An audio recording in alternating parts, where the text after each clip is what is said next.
ಓಂ ನಮಃ ಶಿವಾಯ. ಓಂ ಶ್ರೀ ಗುರು ಬಸವಲಿಂಗಾಯ ನಮಃ.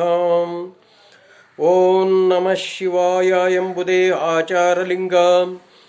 ಓಂ ನಮಃ ಶಿವಾಯ ಎಂಬುದೇ ಗುರುಲಿಂಗ. ಓಂ ನಮಃ ಶಿವಾಯ ಎಂಬುದೇ ಶಿವಲಿಂಗ. ಓಂ ನಮಃ ಶಿವಾಯ ಎಂಬುದೇ ಚರಲಿಂಗ. ಓಂ ನಮಃ ಶಿವಾಯ ಎಂಬುದೇ ಪ್ರಸಾದಲಿಂಗ. ಓಂ ನಮಃ ಶಿವಾಯ ಎಂಬುದೇ ಮಹಾಲಿಂಗ. ಓಂ ನಮಃ ಶಿವಾಯ. ಓಂ ನಮಃ ಶಿವಾಯ ಎಂದೆನಲು ಪರಶಿವನು ಉರಿಲಿಂಗ ಪೆದ್ದಿಪ್ರಿಯ ವಿಶ್ವೇಶ್ವರ. ಓಂ ನಮಃ ಶಿವಾಯ ಎಂಬುದೇ ವೇದ. ಓಂ ನಮಃ ಶಿವಾಯ ಎಂಬುದೇ ಶಾಸ್ತ್ರ. ಓಂ ನಮಃ ಶಿವಾಯ ಎಂಬುದೇ ಪುರಾಣ. ಓಂ ನಮಃ ಶಿವಾಯ ಎಂಬುದೇ ಆಗಮ. ಓಂ ನಮಃ ಶಿವಾಯ ಎಂಬುದೇ ಸಕಲ ಕಲೆ. ಓಂ ನಮಃ ಶಿವಾಯ.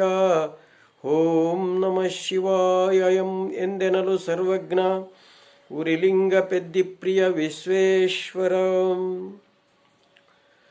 ಬಸವಾದಿ ಶಿವಶರಣರನ್ನು ಭಕ್ತಿಪೂರ್ವಕವಾಗಿ ಹೃದಯ ಮಂದಿರದಲ್ಲಿ ಸ್ಮರಿಸಿಕೊಳ್ತಾ ಇವತ್ತು ಉರಿಲಿಂಗ ದೇವರ ಉರಿಲಿಂಗ ಪೆದ್ದಿಗಳ ಒಂದು ವಚನವನ್ನು ವಾಚನ ಮಾಡ್ತಾ ಇದ್ದೇನೆ. ಕರಸ್ಥಲದಲ್ಲಿ ಶಿವಲಿಂಗವ ವಿಜಯಂಗೈಸಿಕೊಂಡು ಕಣ್ಣ ಮುಚ್ಚಿ ಬಾಯ ತೆರೆದು ಅನ್ಯವ ನೆನೆವ ಅನ್ನಬರ ಇನ್ನು ಲಿಂಗದ ಮರ್ಮವನರಿದುದಿಲ್ಲ. ಉಂಟಾದುದ ಹುಸಿ ಮಾಡಿ ಇಲ್ಲದುದ ನೆನೆದಡೆ ಅದು ಸಹಜವಾಗಬಲ್ಲುದೆ. ದೇವದೇಹಿಕ ಭಕ್ತ ಭಕ್ತದೇಹಿಕ ದೇವನೆಂದುದಾಗಿ ತನ್ನೊಳಗೆ ಲಿಂಗ ಲಿಂಗದೊಳಗೆ ತಾನು ನೆನೆಯಲಿಲ್ಲ ನೆನೆಯಿಸಿಕೊಳ್ಳಲಿಲ್ಲವಯ್ಯ ಉರಿಲಿಂಗ ಪೆದ್ದಿಪ್ರಿಯ ವಿಶ್ವೇಶ್ವರ. ಈ ವಚನದಲ್ಲಿ ಶರಣ ಉರಿಲಿಂಗ ಪೆದ್ದಿಗಳು ಶರಣನಾದಂಥವನು ಲಿಂಗವಂತನಾದಂಥವನು ಇಷ್ಟಲಿಂಗವನ್ನು ಧರಿಸಿ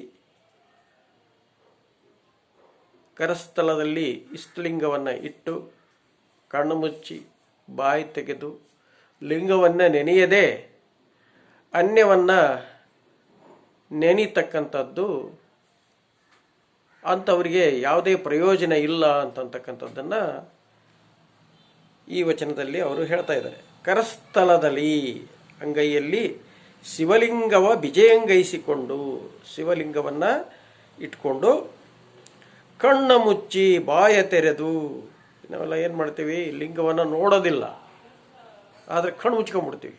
ಆದರೆ ಅದು ಇಷ್ಟಲಿಂಗವನ್ನು ವೀಕ್ಷಣೆ ಮಾಡಬೇಕು. ಆದರೆ ನಾವೇನು ಮಾಡ್ತಾ ಇದ್ದೀವಿ, ಕಣ್ಣು ಮುಚ್ಚಿ ಬಾಯಿ ತೆಗೆದು ಏನೋ ಒಂದು ಪಿಟಿ ಪಿಟಿ ಅಂತಿರ್ತೀವಿ. ಅನ್ಯವ ನೆನೆವನ್ನ ಬರ ಲಿಂಗವನ್ನು ನೆನೆಯದೆ ಇನ್ನೇನನ್ನೋ ನಾವು ನೆನೀತಾ ಇದ್ರೆ ಇನ್ನು ಲಿಂಗದ ಮರ್ಮವನ್ನರಿದುದಿಲ್ಲ, ಅಂಥವರಿಗೆ ಲಿಂಗದ ಮರ್ಮ ತಿಳಿದಿಲ್ಲ ಅಂತ. ಉಂಟಾದುದ ಹುಸಿ ಮಾಡಿ ಇಲ್ಲದುದ ನೆನೆದಡೆ.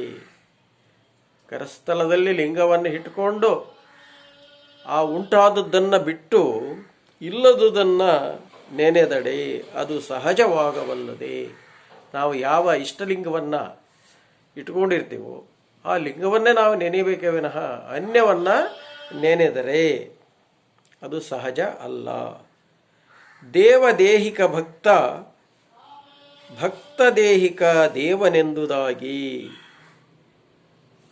ಭಕ್ತ ದೇವರನ್ನು ಧರಿಸಿಕೊಂಡಿರ್ತಾನೆ, ದೇವರು ಭಕ್ತನನ್ನು ಧರಿಸಿಕೊಂಡಿರ್ತಾನೆ. ಭಕ್ತನ ದೇಹವೇ ದೇವ, ದೇವರ ದೇಹವೇ ಭಕ್ತ ಅಂತ. ಭಕ್ತ ಬೇರೆಯಲ್ಲ, ದೇವರು ಬೇರೆಯಲ್ಲ.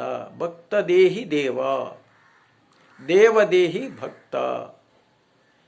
ಅದಕ್ಕೆ ಅಲ್ಲಮ ಪ್ರಭುಗಳು ಹೇಳ್ತಾರೆ, ಹರಿಯುವ ನದಿಗೆ ಮೈಯೆಲ್ಲ ಕಾಲು, ಉರಿಯುವ ಅಗ್ನಿಗೆ ಮೈಯೆಲ್ಲ ನಾಲಿಗೆ, ಬೀಸುವ ಗಾಳಿಗೆ ಮೈಯೆಲ್ಲ ಕೈಯಿ ಗುಹೇಶ್ವರ ನಿಮ್ಮ ಶರಣಂಗೆ ಸರ್ವಾಂಗಲಿಂಗ ಸರ್ವಾಂಗಲಿಂಗ ಸರ್ವಾಂಗಲಿಂಗ. ಅಂದರೆ ಭಕ್ತನ ದೇಹ ಸರ್ವಾಂಗಲಿಂಗಮಯವಾಗಿರ್ತದೆ. ದೇವರು ಬೇರೆಯಲ್ಲ, ಭಕ್ತ ಬೇರೆಯಲ್ಲ, ಇಬ್ಬರೂ ಒಂದೇ ಆಗಿರ್ತಾರೆ. ಅದಕ್ಕಾಗಿಯೇ ಅವ್ರು ಹೇಳ್ತಾ ಇದ್ದಾರೆ, ದೇವದೇಹಿಕ ಭಕ್ತ ಭಕ್ತ ದೇಹಿಕ ದೇವನೆಂದುದಾಗಿ, ತನ್ನೊಳಗೆ ಲಿಂಗ ಲಿಂಗದೊಳಗೆ ತಾನು. ಲಿಂಗದೊಳಗೆ ತಾನಿದ್ದಾನೆ, ತನ್ನೊಳಗೇ ಲಿಂಗವಿದೆ. ನೋಡಿ, ಈ ರೀತಿಯ ಒಂದು ಅವಿನಾಭಾವ ಒಂದು ಸಂಬಂಧ. ಭಕ್ತ ಬೇರೆಯಲ್ಲ, ದೇವರು ಬೇರೆಯಲ್ಲ, ಲಿಂಗ ಬೇರೆಯಲ್ಲ, ಭಕ್ತನ ದೇಹ ಬೇರೆಯಲ್ಲ. ಅದಕ್ಕೆ ಶರಣರು ದೇಹವೇ ದೇವಾಲಯ ಅಂತ ಹೇಳಿದರು. ಶಿರವೇ ಹೊನ್ನ ಕಳಸ, ಕಾಲೇ ಕಂಬ, ಸ್ಥಾವರ ಕಳಿವುಂಟು ಜಂಗಮ ಕಳಿವಿಲ್ಲ ಅಂತ. ಆದ್ದರಿಂದ ಭಕ್ತ ಬೇರೆಯಲ್ಲ, ದೇವರು ಬೇರೆಯಲ್ಲ, ದೇವರು ನಮ್ಮಲ್ಲಿಯೇ ಅಡಗಿದ್ದಾನೆ ಅಂತ. ಅದನ್ನು ಅಲ್ಲಮ ಪ್ರಭುಗಳು ಇನ್ನೊಂದು ವಚನದಲ್ಲಿ ಹೇಳ್ತಾರೆ, ಒಡಲೊಳಗಿದ್ದು ಒಡಲಿಂಗ ಆಧಾರವಾಗಿ ಒಡಲ ಸೋಂಕದೆ ಒಡಲ ಬೆಳಗುವ ಪರಿಯ ನೋಡ, ಬೆಳಗಿಂಗೆ ಬೆಳಗಾಗಿ ಬೆಳಗುವ ಪರಿಯ ನೋಡ, ಪರಮ ಚೈತನ್ಯ ನಿರಾಳ ಗುಹೇಶ್ವರ ಲಿಂಗವ ನೋಡ. ಈ ಒಡಲಲ್ಲಿಯೇ ಆ ದೇವರು ಇದ್ದಾನೆ, ಒಡಲನ್ನು ಬೆಳಗ್ತಾ ಇದ್ದಾನೆ, ಒಡಲ ಸೋಂಕದೆ ಒಡಲೊಳಗೆ ಇದ್ದಾನೆ. ಈ ಒಂದು ಅರಿವು ಭಕ್ತನಾದಂಥವನಿಗೆ ಇರಬೇಕು ಅಂತಕ್ಕಂಥದ್ದನ್ನೇ ಇಲ್ಲಿ ಲಿಂಗ ಪೆದ್ದಿಗಳು ಹೇಳ್ತಾ ಇದ್ದಾರೆ. ತನ್ನೊಳಗೆ ಲಿಂಗ ಲಿಂಗದೊಳಗೆ ತಾನು ನೆನೆಯಲಿಲ್ಲ ನೆನೆಯಿಸಿಕೊಳ್ಳಲಿಲ್ಲವಯ್ಯ ಉರ್ಲಿಂಗ ಪೆದ್ದಿಪ್ರಿಯ ವಿಶ್ವೇಶ್ವರ.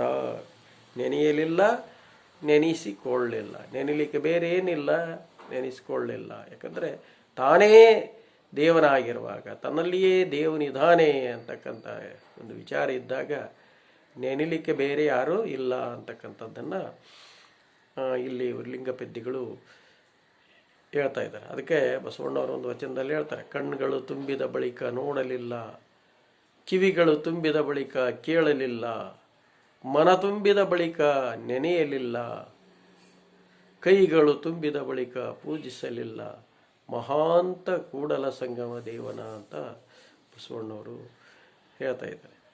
ಈ ರೀತಿಯಾಗಿ ಈ ವಚನದಲ್ಲಿ ಲಿಂಗ ಪದ್ಯಗಳು ಲಿಂಗ ಬೇರೆಯಲ್ಲ, ಭಕ್ತ ಬೇರೆಯಲ್ಲ, ಭಕ್ತ ದೇಹಿ ದೇವ, ದೇವದೇಹಿ ಭಕ್ತ. ಭಕ್ತನಿಗೂ ಮತ್ತು ದೇವರಿಗೂ ಅವಿನಾಭಾವವಾಗಿರ್ತಕ್ಕಂಥ ಸಂಬಂಧ ಅಂತಕ್ಕಂಥದ್ದು ಇದೆ ಅಂತಕ್ಕಂಥದ್ದನ್ನು ಈ ವಚನದಲ್ಲಿ ಲಿಂಗ ಪೆದ್ದಿಗಳು ಹೇಳ್ತಾ ಇದ್ದಾರೆ. ಎಲ್ರಿಗೂ ಶರಣು ಶರಣಾರ್ಥಿ.